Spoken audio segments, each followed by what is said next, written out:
Hello दोस्त, RRB JE notification 2024 review notice सही निकला, जिसमें बताया गया था कि लगभग 8,000 वैकेंसी जेई सीएमए और डीएमएस की आएगी। रिक्रूटमेंट आ रहा है 30 जुलाई से ऑनलाइन अप्लाई होगा। 2-4-10 दिन डेट आगे पीछे हो जाए तो घबराइएगा नहीं, लेकिन नोटिस का न्यूज लगभग सही है। मैंने बहुत जांच पड़ताल किया, कुछ लोगों से वर्बल भी कम्युनिकेट किया। हालांकि जब भी मैं कहता हूँ रेलवे में जब भी आपकी आरआरबी वेबसाइट पे आ जाए उसी को ऑफिशियल मांगनी है, बाकी फेक बनाने वाले बहुत रहते हैं। लेकिन ये कंडीशन ही है कि आपका एग्ज़ाम कैलेंडर जो दिया हुआ था इसके हिसाब से आपका जेई का, ग्रुप डी का, एनटीपीसी का, ये ग्रेजुएट अंडर ग्रेजुएट का नोटिस अब बन जानी चाहिए। जैसा कि आपने देखा होगा बहुत सारे कोरिजेंडम होके आए। कल ग्रुप डी के बारे में हमने सैटरडे को आपको सारा वीडियो बना के बता दिया है कि देखिए उसमें आपका पीटी में जो छूट देना है एक सर्विसमैन को उसके बारे में दे दिया, प्रेग्नेंट के लिए दे दिया, age relaxation NTPC group D या 2024 एग्जाम वाला का दे दिया। तो माहौल बन रहा है आपकी वैकेंसी आने का।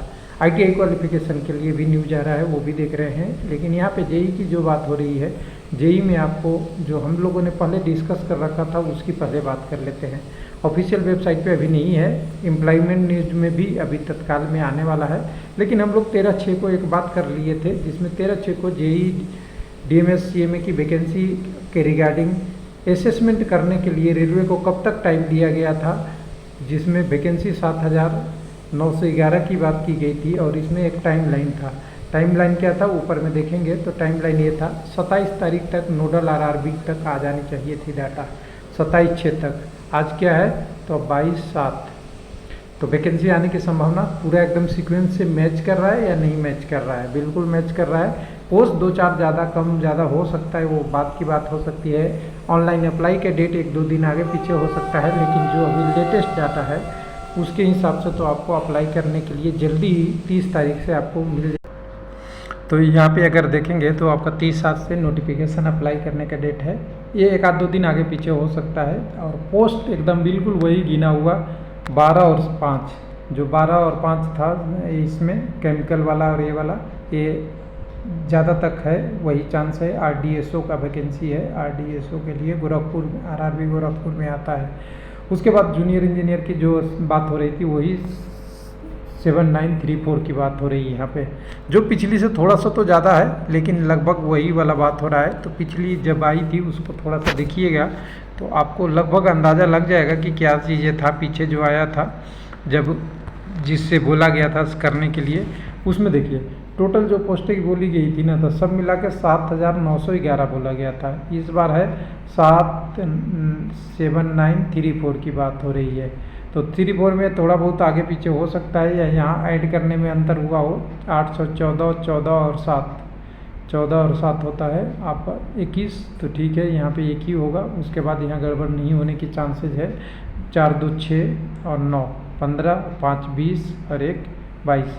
कुछ तो लग रहा है, एक आध तो अंतर पड़ सकता है। यानी यहाँ से देखें तो 10, 11, 11, 4, 15, 15 और 5, 20, 1, 21। ठीक है, 7,911 पोस्ट है।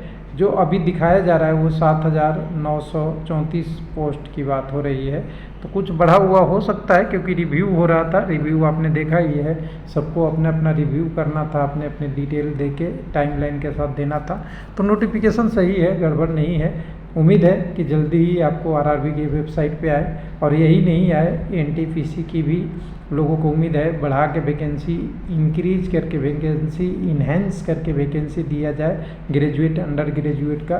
साथ में आपका ग्रुप डी की वैकेंसी है उसको भी बढ़ा के अच्छा खासा क्वांटिटी में लाख तो पार किया ही जाए, क्योंकि वहाँ पे अब इस बार आईटीआई हो जाएगा तो बहुत सारे कैंडिडेट के लिए दिक्कत होने वाला है। नोटिफिकेशन आता है तो देखते हैं आईटीआई के क्या होता है। लेकिन एक्चुअली इन्होंने लिख दिया है, कई बार दे दिया है लोगों को, 4 साल 5 साल पहले दे दिया था कि आईटीआई होगा, जिनको करना है कर सकते हैं, क्वालिफिकेशन वो भी है।